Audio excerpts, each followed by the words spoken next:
मित्रांनो, मी गणेश हनुमंत घुगे, आरपीआय पक्षाचा पश्चिम महाराष्ट्र संपर्क प्रमुख। आज कुर्डवाडी या ठिकाणी असलेला आझाद मैदान या ठिकाणी जी आपली भाजी मंडई भरते, तर या ठिकाणी असलेला महिला वर्ग आणि व्यापारी वर्ग यांनी मला विनंती केली की अशी अशी समस्या या ठिकाणी आहे। तर या ठिकाणची समस्या अशी आहे की ज्या हेतूसाठी ह्या भाजी मंडईचं निर्माण केलं गेलेलं आहे आणि या ठिकाणी जी सुखसुविधा निर्माण केल्या गेलेल्या आहेत त्याचा वापर न करता काय ठराविक लोक वैयक्तिक स्वार्थासाठी किंवा वैयक्तिक काय विषयासाठी रोड पूर्ण जाम करत आहेत आणि त्या ठिकाणी बसत आहेत। तर वर्षानुवर्षापासून आपल्या कुर्डवाडीची परंपरा अशी राहिलेली आहे की ह्या ठिकाणीच आजपर्यंत इथं जे भाजी मंडई विक्रेते जे असतील, फळ विक्रेते असतील, काय असतील, जे असतील ती ह्या परिसरामध्ये त्यांचं काय असेल ते व्यवसाय करत होते। परंतु आता एक नवीनच प्रथा या ठिकाणी पडलेली आहे की रोडवरती बसून ते सामग्री विकली जात आहे। तर ह्याच्यामुळे काय होतं की ही जी कुर्डवाडीची पूर्वीपासून जी व्यापारी वर्ग आहे ह्यांच्या उद्योग व्यवसायावरती 100% परिणाम होत आहे। त्याच्याबरोबर रस्त्यावरती मोठ्या प्रमाणावरती ट्रॅफिक जाम होत आहे। ह्या समस्याबाबत ह्या व्यापारी वर्गाने, महिला वर्गाने बऱ्याच वेळा कुर्डवाडीचे मुख्य अधिकारी जे आहेत, CEO साहेब, त्यांना निवेदने दिलेले आहेत। त्यांना बऱ्याच वेळा विनंती केलेली आहे की बाबा ही जी मंडईमध्ये जे व्यवसाय चालतो ती याच ठिकाणी चालावा। परंतु कुर्डवाडीच्या मुख्य अधिकाऱ्यांनी बऱ्याच वेळा विनंती करून निवेदने देऊन देखील त्याची दखल घेतली नाही।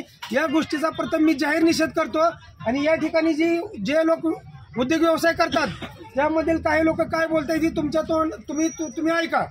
बोला, कोण बोलणार आहे? बोला, जे आहे ते सांगा ना, काय विषय आहे? बागवान आहे, जमीर बागवान।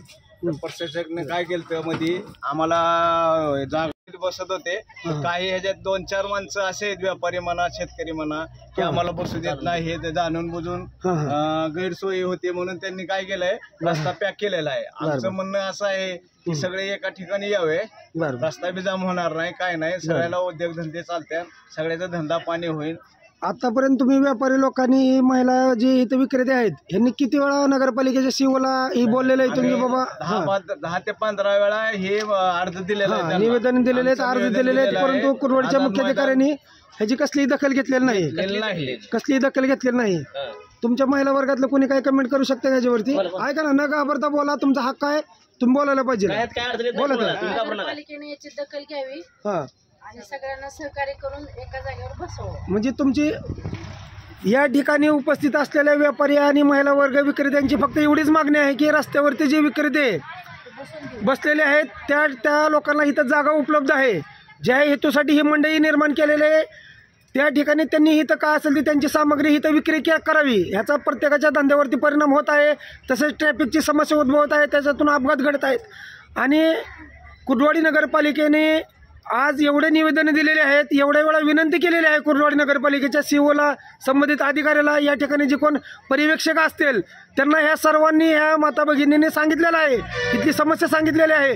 तरी देखील नगरपालिका प्रशासन जर या गोष्टीचा दखल घेत नसेल तर RPI पक्षाच्या वतीने मी गणेश घुगे आपला जाहीर निषेध करतो आणि ह्या समस्येवरती ह्या 5 दिवसामध्ये जर उपाययोजना केली गेली नाही तर आमच्या पक्षाच्या वतीने जे काय असेल ती कायदेशीर मार्गाने तुमच्या नगरपालिकेच्या विरोधात 100% लढा उभा केला जाईल, ही मी तुम्हाला सांगतो। माझी तुम्हाला अधिकाऱ्यांना विनंती आहे की ह्या लोकांची समस्या तुम्ही तत्काळ सोडवावी।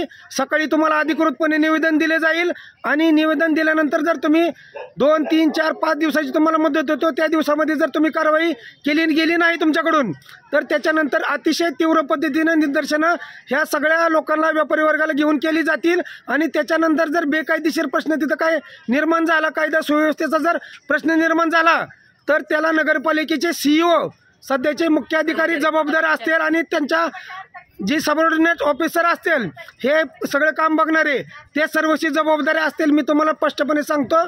जय हिंद, जय महाराष्ट्र।